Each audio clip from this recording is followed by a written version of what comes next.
ধর্ম ব্যবসাও চলবে না, সুদ খাওয়া চলবে না, ঘুষ খাওয়া চলবে না, চুরি করা চলবে না, অপরাজনীতি চলবে না, ধাপ্পাবাজি চলবে না।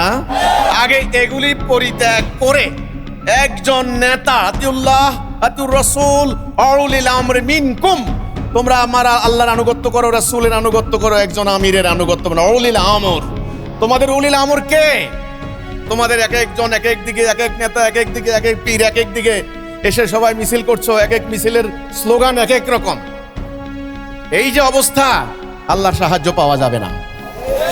এই অবস্থায় অত্যাচারের জুলুমের কালো রাত্রি সুপ্রভাত কোনোদিন হবে না, জুলুম কোনোদিন বন্ধ হবে না, এভাবে উদ্বাস্তুকরণ চলবে। বাংলাদেশ যদি আজকে আগামী দিন যদি ফিলিস্তিনের মতো হয়, রোখানোর মতো হিম্মত কারো নাই।